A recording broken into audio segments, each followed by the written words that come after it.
Assalamualaikum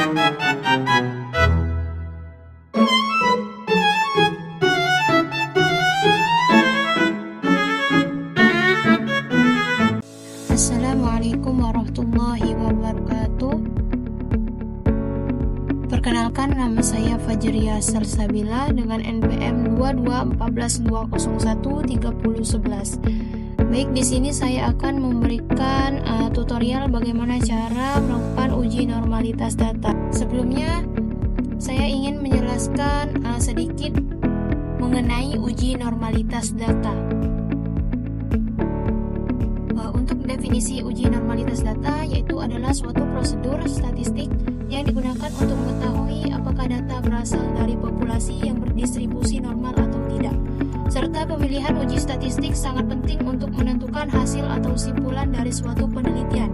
Jika penelitian uji tidak tepat, maka hasil atau simpulan yang dihasilkan pun tidak tepat. Serta dalam pemilihan uji statistik, perlu diperhatikan jenis skala pengukuran data, apakah nominal, ordinal, interval, atau rasio. Dan juga sebelum melakukan uji statistik, maka perlu melakukan uji normalitas data. Serta uji normalitas data dilakukan untuk data yang bersifat numerik saja. Untuk klasifikasinya, yang pertama, secara analitik. Secara analitik, uji normalitas data terbagi menjadi dua, yaitu pertama, uji Kolmogorov-Smirnov, yang dimana distribusi data dikatakan normal jika nilai kemaknaan p-value lebih besar 0,05, serta parameter ini digunakan untuk jumlah sampel yang besar, lebih dari 50 sampel. Yang kedua yaitu Shapiro-Wilk, yang dimana distribusi data dikatakan normal jika nilai kemaknaan p-value lebih besar 0,05, serta parameter ini digunakan untuk jumlah sampel yang kecil, kurang dari 50 sampel.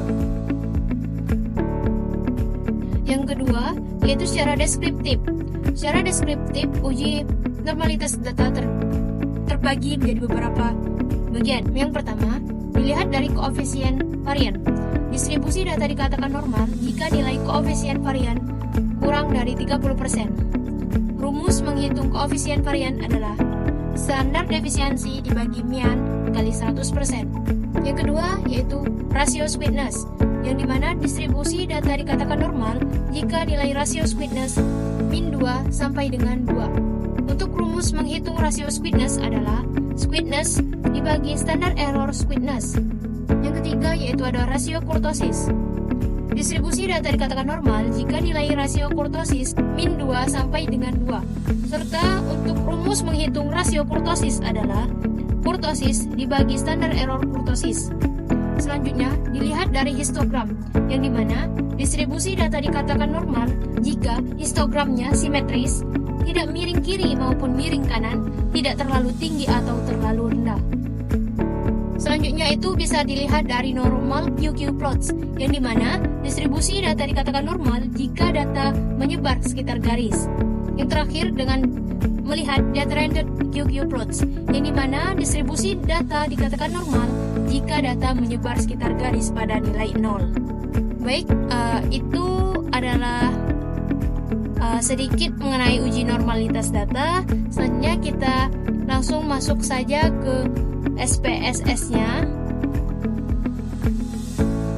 Baik, di sini ada contoh data yang ingin kita lakukan uji normalitas data, yang dimana kita memiliki 35 responden. Baik, langsung saja.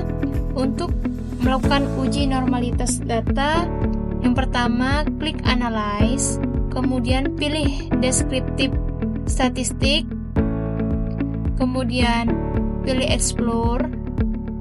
Selanjutnya masukkan nilai mahasiswa ke dependent list. Kemudian pilih klik plots. Kemudian klik normality plot with test dan histogramnya. Kemudian continue. Untuk di bagian display kita pilih both. Kemudian klik OK. Baik, dapat kita lihat di sini sudah ada output data dari hasil uji normalitas data yang sudah kita lakukan. Selanjutnya, untuk melihat apakah data ini berdistribusi dengan normal, yaitu ada dua cara. Yang pertama, secara analitik. Secara analitik, kita lihat di bagian test of normality.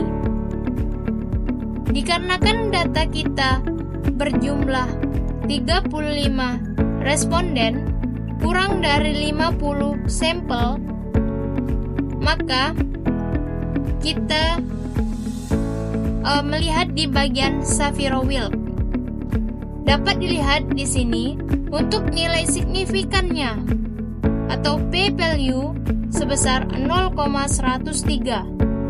Selanjutnya, kita dapat melihat secara deskriptif. Yang pertama, bisa dilihat dari koefisien variannya. Distribusi data dikatakan normal jika nilai koefisien varian kurang dari 30%. Dan juga, rumus untuk menghitung koefisien varian adalah standar defisiensi dibagi mean kali 100%. Baik, kita lihat di sini di datanya untuk standar defisiensi sebesar 9,338 dibagi dengan mean sebesar 60,43. Kemudian dikali dengan 100%. Baiklah, didapatkan datanya sebesar 15%. Selanjutnya, dapat dilihat dari rasio squidness-nya, yang dimana distribusi data dikatakan normal jika nilai rasio squidness min 2 sampai dengan 2. Hitung rumus rasio squidness yaitu squidness dibagi standar error squidness.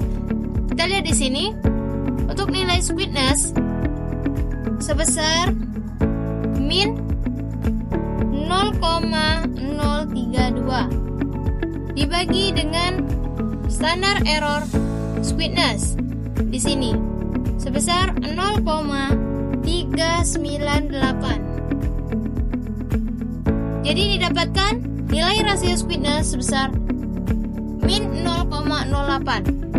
Selanjutnya dapat dilihat dengan rasio kurtosis. Untuk rasio kurtosis, distribusi data dikatakan normal jika nilai rasio kurtosis min 2 sampai dengan 2. Untuk rumus menghitungnya yaitu nilai kurtosis dibagi standar error kurtosis. Kita lihat di sini untuk nilai kurtosis sebesar min 1,249 dibagi dengan standar error kurtosis sebesar 0,778. Kita jumlahkan. Baiklah, didapatkan untuk rasio kurtosis sebesar min 1,6.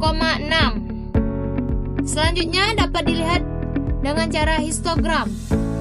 Distribusi data dikatakan normal jika histogram simetris, tidak miring kiri maupun miring kanan, tidak terlalu tinggi atau terlalu rendah.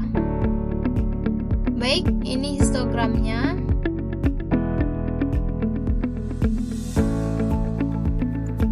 Selanjutnya dapat dilihat dari normal QQ plots-nya, yang dimana distribusi data dikatakan normal jika data menyebar sekitar garis. Baiklah, kita lihat di data kita tadi. Dapat dilihat di sini di bagian QQ plots nilai mahasiswa ini berdistribusi dengan normal. Selanjutnya dapat dilihat di bagian detrended QQ plots, yang dimana distribusi data dikatakan normal jika data menyebar sekitar garis pada nilai 0. Baik, untuk detrended normal QQ plots-nya dapat dilihat di sini. Baiklah, mungkin itu saja tutorial cara melakukan uji normalitas data dari saya. Saya minta maaf apabila ada kesalahan dalam pembuatan video ini, dan kepada Allah saya mohon ampun. Saya akhiri. Wabillahi taufiq wal hidayah. Wassalamualaikum warahmatullahi wabarakatuh.